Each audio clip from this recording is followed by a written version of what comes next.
Hello, hello, hello. Welcome to another football season. This used to be the Endzone Enthusiast, but last year we had a lot of fun. We did our different power rankings. We did the whole 9 yards, but I decided I've had for a long time this second channel, well, actually my main channel called Dirges. It was what my nickname was when I would play poker years ago here. And I used it just basically, so I could watch Drew Carey show or coaster videos and stuff like that. But you know what? I was like, instead of doing the Endzone Enthusiast again here, let's do a channel kind of like the Depressed Ginger, who kind of does college football and politics and the whole 9 yards here. But right now, I'm just going to concentrate on football. And guys, football is starting tonight. Now, I originally did this video with StreamYard, which I did before, and I did the free plan, and it came out like crap. It was pixelated. It looked horrible. So it's about 3 hours before the Eagles kickoff here. And I'm like, I'm going to do the power rankings again. So we're going to go through the power rankings. And then right after this, tomorrow morning, I'm going to drop the picks for the week. But just so you know, right here they are. See that right there? They're already done. So, and I'm picking the Eagles to beat Dallas. So tomorrow, if you're like, oh my God, he cheated and stuff like that. No, I'm picking the Eagles to beat Dallas here. But real quick, what is a power ranking, right? Well, if you watch like Brandon Perna, he does the top 16 and weird things. I'm going more like a Tom Grossi, who I'm going to have 2 honorable mention teams, and then I'm going to do the top 10. Now, this is before the games even started. So this is just my assessment of looking at the preseason, where they ended last year, and where I think they should start off. Kind of like with college football, they always have like, we're going to start off. Penn State's number 2. Are they really? You don't really know. You got all these transfers and stuff like that. So that's kind of like how we're starting here there. But before I dive into it, I'm going to let you know right off the bat, I'm a Philadelphia sports fan by birth. All right. I grew up in the Philadelphia area. I would go there as a kid. I've seen Eagles games, Phillies, Flyers, even the Sixers. But so by birth, I'm an Eagles fan. Fly, Eagles, fly. You can't take the Philly out of me. But I'm also a Tampa Bay Buccaneers fan by choice. I've always loved, even since the creamsicle days, I love the Doug Williams and Steve Young. People forget that he started out with Tampa, not with the 49ers. So I've been a Tampa Bay fan forever. I actually have a branch office with my business down in the Clearwater area. And then I'm also a Buffalo Bills fan. Always had a soft spot for the Bills, but now my one daughter, Ari, she lives up there in Buffalo, so I have that tie there. My other daughter lives by DC, but come on. You really think I'm going to go with the commies? No way. So without further ado, and thank you guys for watching. Make sure you subscribe. We're doing this all season. So Tuesday, we're going to do the results from the week before. Wednesday, we're going to do the power rankings. And then Thursday morning, we're going to do the picks for that week. So bam, bam, bam, and then a little bit of a break. Then bam, bam, bam. That's how we're going to roll here this entire season. So we're going to start off with the honorable mentions. All right. So honorable mentions, they're right outside the top 10 here. But in this case, there's a reason why both of these teams are honorable mentions. And the first one we're going to talk about is the Minnesota Vikings. They are honorable mention. And why are they an honorable mention? Because they had an amazing season last year. Last year, they blew away all expectations, especially with JJ going down in the first preseason game. You would think throwing in Sam Darnold, who at that time did not have a great track record, that their season was going to be lost. But no, they won 14 games, all right? They did get exposed in the playoffs by the Commanders, but all in all, they played really good. They exceeded expectations. So why are they not in the top 10? Well, they sent Sam Darnold to Seattle, so now you have a rookie who really – he played a few snaps last year and very limited snaps this year. So all in all, I don't know how good he's going to be. You have the talent. You have Jefferson, of course. You've got a great running back. You got a solid offensive line. Defense is one of the top ones because of Brian Flores. So you got the basis, but if the quarterback can't get the ball to these guys, how's it going to matter? So they are an honorable mention right now because we really do not know how JJ is going to play. We're going to know this week when they play Chicago. is he legit or is it time to quit? So Minnesota Vikings are our first honorable mention. Second honorable mention is the LA Rams. Now, yet again, just like the Vikings, they got the talent. They just picked up Devontae Adams. They got Puka. They have a great running attack there. Their defense, oh my God, Verse is just a wrecking ball on the defensive line. But they have Matthew Stafford, which we know the guy's going to be Hall of Fame. But the problem with Matthew Stafford is we don't know the extent of his back injury. And their backup, I believe it's the pretty boy. I can't remember his name right offhand because we do this one take here, but not a great backup. Jimmy Garoppolo. So that's the pretty boy. Garoppolo has been a C+ guy wherever he's been. So Stafford's not ready to go, just like with the Vikings. Is their talent going to be enhanced by the quarterback or held back by the quarterback? So that is what we're looking at with the two honorable mentions. And unlike in week one, we're going to know where JJ stands. A back injury could be flaring up the entire year. This entire season is going to be question marks. How many hits can Stafford take? All right. So those are our honorable mentions. So now we're going to go right to our top 10. And the first one in number 10 is the Denver Broncos. Now, the Denver Broncos, if you ask anybody, any of the experts, they are all about their defense. Their defense is slated to be number one. And it's hard to disagree with that. They even got better in the offseason with their acquisitions through free agency and even with the draft. So their defense at this point is slated to be the top defense. The question mark for me is they do have Courtland Sutton, who is a solid wide receiver, but behind him, I don't really know. Now, they did get Ingram as the tight end, so that's a little bit of a step up there.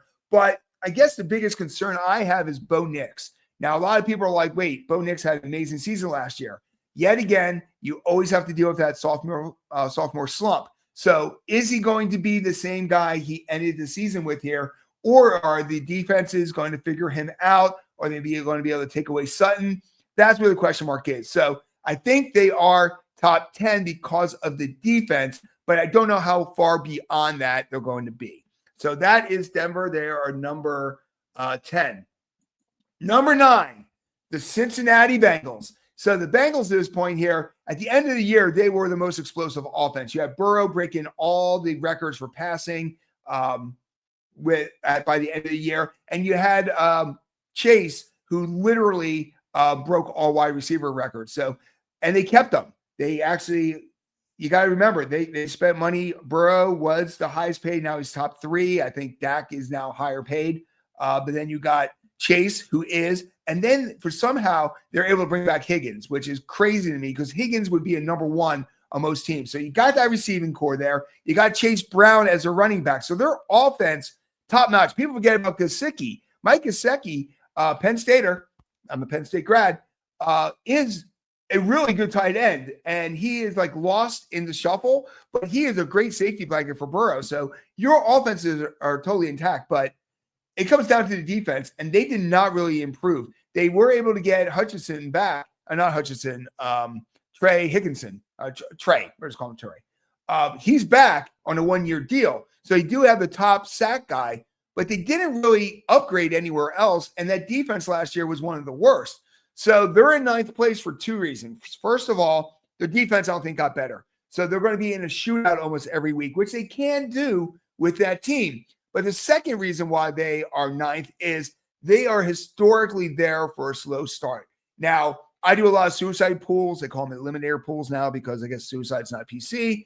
And a lot of people are picking Cincinnati over Cleveland. And that's where my gut was in the beginning. But because of how slow they started, the first preseason game of the year, they had their starters playing in the first quarter just so they can kind of hit that ball running this week. So hopefully that all works out for them. But yet again, hopefully they start quick, and it's going to be a shootout every week. Number 8, a lot of people have these guys higher up, but it's the Washington Commanders. I'm going to be calling them the Commies most of the year, but it's the Commanders right now. They had an amazing run last year. Daniels just blew away all expectations. and got them right one step away from the Super Bowl, which was fantastic. However, I don't have them ranked as highly as most other people for two reasons. First of all, I think there's going to be the sophomore more lag again. Even CJ Stroud last year had that lag. A lot of quarterbacks have it. What ends up happening is it's a long season for them because they're used to college, which is a lot shorter. It's actually longer now because of the playoffs, but historically it's shorter. But also, teams now have a whole year of film to watch these rookie quarterbacks. So they have to adjust their game as the defense is already adjusted to them. It's kind of a chess match. And then also, a lot of the players on the Washington Commanders are older players. You got Zach Ertz, who's still around. You got Austin Eckler. You've got the defense that has a lot of people. Even Deebo Samuels, the big wide receiver there, is not a spring chicken. He's got his butt kicked for years with San Francisco. So looking at that, you're kind of sitting back there like, are they going to be able to handle this? So I have them as 8th, while a lot of people have them higher up, just because of those two factors. But all in all, it's going to be between the Eagles and the Commanders all year. I think the Eagles have the advantage because they're in their prime. But yet again, Washington's going to be top-notch team. They do have the Giants this week. It'll be curious to see how their offensive line's able to handle the Giants, because the Giants' defensive line looks scary as hell. Number 7 is the first of my favorite teams, the Tampa Bay Buccaneers, people. And the Buccaneers really benefit from their division. The fact that they're in the NFC South really helps them out because there's no real threat with Carolina. They're going to be better Carolina, but they're not going to be a team that is going to dominate you. And then you got the Saints, who a lot of people are considering the worst team in the league. So really it's between the Atlanta Falcons and the Buccaneers. And they're playing each other week 1. You want to talk about starting off the gauntlet? That's what you got this week. And because of that, the Buccaneers are going to have a challenge because their main offensive lineman is out for the first 4 weeks at least.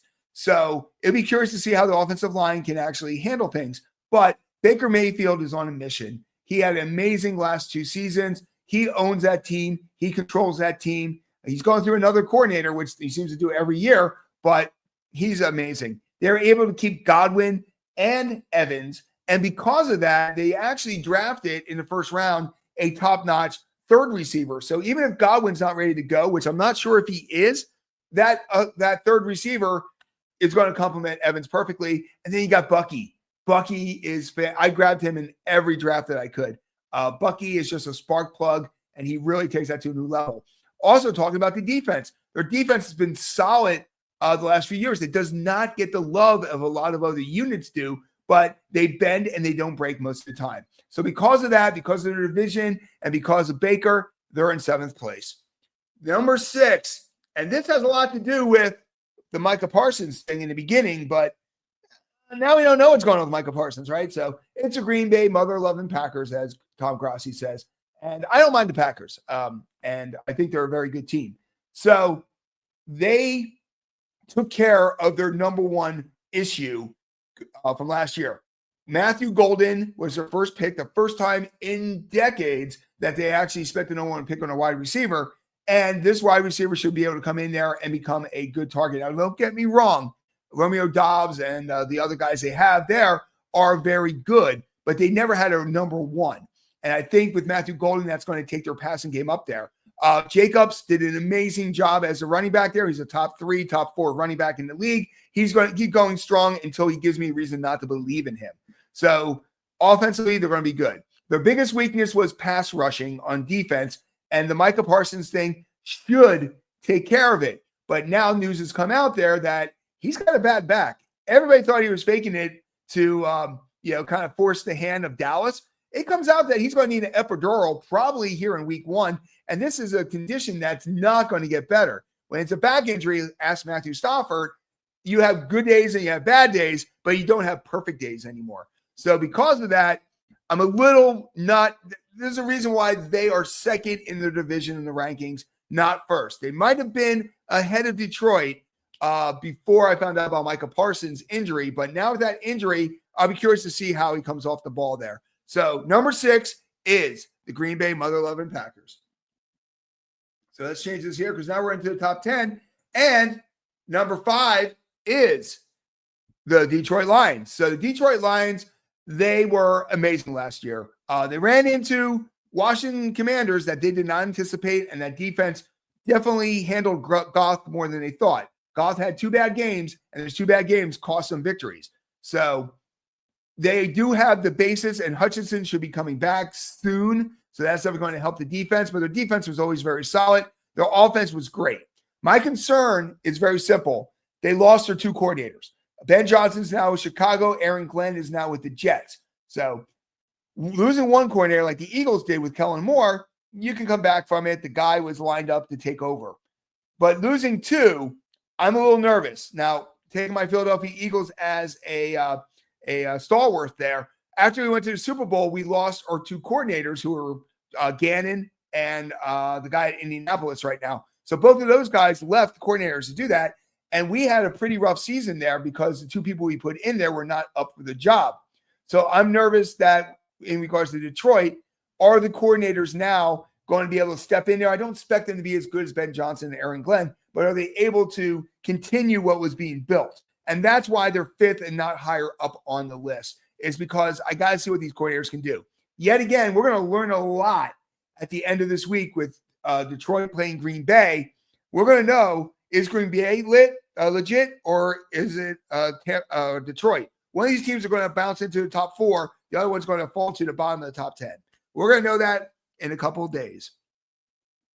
Number 4 is a team that a lot of people have a lot higher on the list. It is the Baltimore Ravens.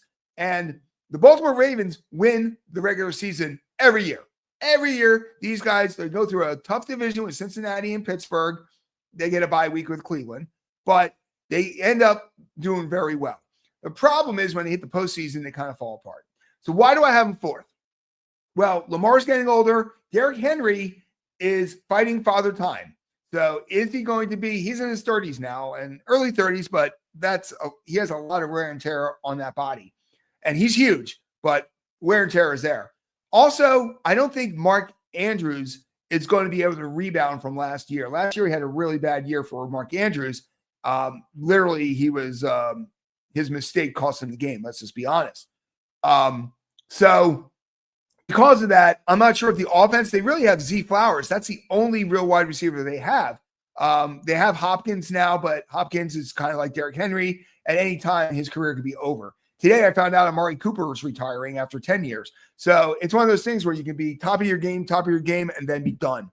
And that's what happened with Amari Cooper. He was a superstar with the Raiders. He was a superstar with Dallas. He had good years with Cleveland. Then he started falling back. And then last year, when he got traded to Buffalo, he was non-existent. And this year, he just couldn't get it wrapped up. And I fear that with Derrick Henry and also Mark Andrews. Also, they don't have Tucker. Yes, Tucker's a scumbag. We've established that. You know, he's been called out. He's been caught. But for years, he was automatic. They have a new kicker, a rookie kicker. Will he be able to come up there? So because of those factors, I have him down as 4th. Number 3 is another one of my favorite teams, the Buffalo Bills, coming in at number 3. And this is the Josh Allen show. He won the MVP, which a lot of people like Lamar should have won.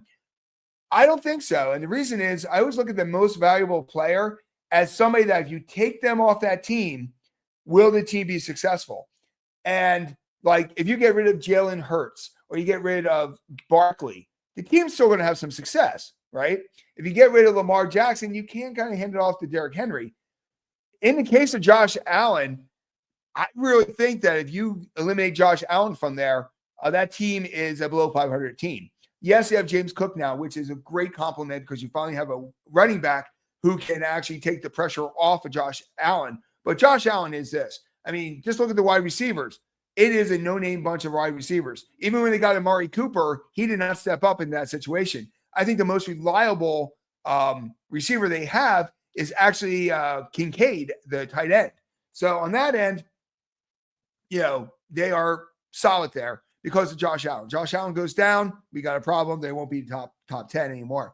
Defensively, there's always a question. Kicking wise, I put Bass over the guy from Baltimore. So that's another reason why I went up there. Bass has been doing it for years, and he knows how to kick in the snow. Defensively, they're not losing much. They're not gaining much. They did get rid of Von Miller, but they did bring in and his name's escaping me right now. They do have Joey Bosa. The problem is Joey Bosa also is injury prone, kind of like Von Miller. So we're seeing if Joey Bosa can bring what he used to bring to it, or is his days being number 2. I think the Josh Allen factor is why I have them 3rd and not 4th. That's why I have those 2 rotated. So that's why they come in at number 3. Number 2, I have to do the Kansas City Chiefs. They were in the Super Bowl. They lost Rashid Rice for 4 weeks because of stupidity, but they're getting Hollywood Brown there. They're getting Kelsey, still Kelsey. Mahomes is still Mahomes. The defense has still got Spags. Until somebody in the AFC beats them, I got to put them as the top dog in the AFC. Hence, they're number 2 here. So until somebody knocks them out, I got to keep them at number 2. And number 1, guys,